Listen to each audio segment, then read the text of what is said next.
So what is it that makes a video game character stick with you, like, long after you've put the controller down? Is it just how they look, their cool powers, or is there something deeper going on? Today, we're going to deconstruct the art and the science behind the characters we love, and maybe the ones we love to hate, to figure out what makes them truly unforgettable. You know, this line, from a world of wizards and wands, is actually the perfect way to look at this whole topic. It really gets to the heart of character design, right? This tension between the flashy, external stuff, the abilities, and the quiet, internal stuff, the choices. If you can wrap your head around that, you're on your way to understanding why some characters feel like real people, while others are just, well, pixels on a screen. All right, so here's the game plan for today. We're going to start with the big why, the whole point of having a character in the first place. Then we'll dig into that super important connection between you, the player, and your avatar. After that, we'll look at the two big ways to build a character, from the outside in versus the inside out. And finally, we'll talk about that last bit of polish that really brings them to life. Okay, before we get into the how of design, we really need to understand the why. At their most basic, characters just add life to a game, you know?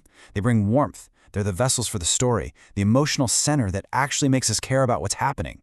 I mean, without them, a game is just a bunch of rules and mechanics. So, to make a character that really works, designers are juggling a bunch of goals at once. First, they have to be appealing, and that's not just about being good-looking. It means they feel well put together. They also have to be credible, meaning their actions have to make sense for who they are. We, the players, have to want to identify with them, to see the world through their eyes. And of course, they need to be distinctive enough to not feel like a cliché and memorable enough to stick in your head long after you've stopped playing. Let's move on to what is probably the most personal, most intimate relationship in all of gaming, the one between you and the character you're controlling. This connection is everything. It's the foundation of the entire experience. So first, let's just get on the same page. The avatar, it's your digital self, right? It's the persona you put on for the game. It's the mask you wear. It's your hands, your eyes, your voice inside that digital world. But, as we're about to see, not all masks are made the same. Think of avatars as being on a spectrum. On one end, you have the specific avatar. This is a fully fleshed out person like April Ryan. She's got her own backstory, her own personality, you're really just guiding her through her story. Then, way on the other end, you have the non-specific avatar, the classic example being Gordon Freeman. He's a total blank slate, a silent shell. You don't guide him, he is you. And this brings us to that huge space in the middle with characters like Lara Croft. She's what you might call partially specified. She has a look, she has skills, a name, but her personality is left intentionally vague. And that's the genius of it. It creates this empty space for us, the players, to project ourselves onto her. It makes her journey feel like our journey. It's a really, really popular and powerful design choice for a reason. How you control the character also completely changes your relationship with them. When you have direct control, like moving Mario or Lara around, they feel like an extension of you, like a puppet, but you're the one pulling the strings. But with indirect control, like clicking where you want Nancy Drew to go, it feels totally different. You're more like a guide, an advisor to a separate person. That one little change in mechanics creates a huge psychological shift. Okay, so we've got the player-avatar relationship down. Now let's get into how these characters are actually made. We'll start with the philosophy where the visuals come first, art-driven design. This is all about what you see is what you get. So where do you even begin when you're creating a character? Well, there are two main paths. You can start with the art, a cool sketch, a visual idea. Here, the look defines who the character is.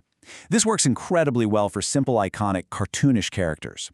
The other way is to start with a story. You write a bio first. Who is this person? What are their motivations? And from that core story, the visual design starts to take shape. This art-driven approach often relies on stereotypes, a kind of visual shorthand we all understand. You see big eyes and a round body, your brain immediately goes to cute, like Mario.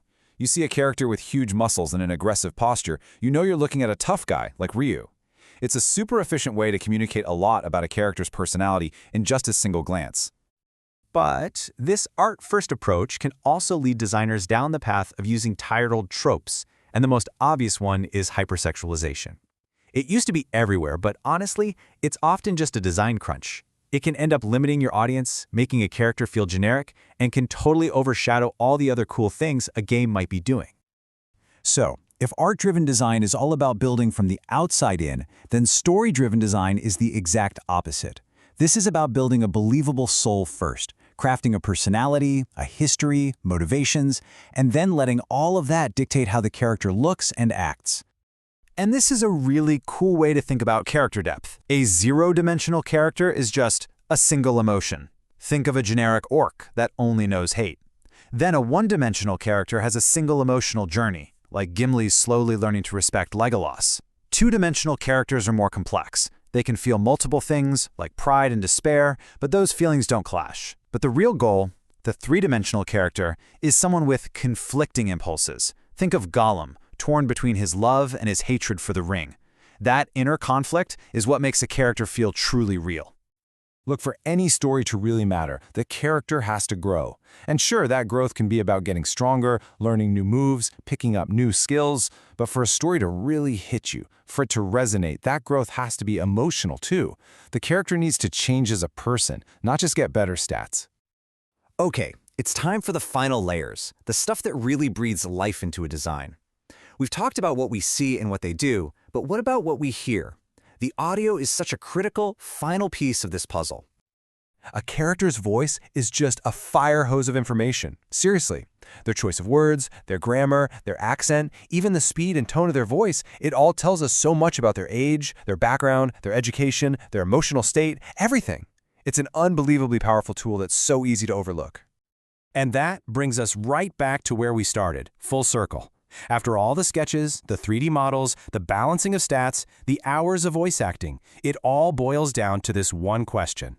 The awesome powers and the cool look might be what draws you in, but it's the choices a character makes when things get tough that show you who they really are. And that is what we remember.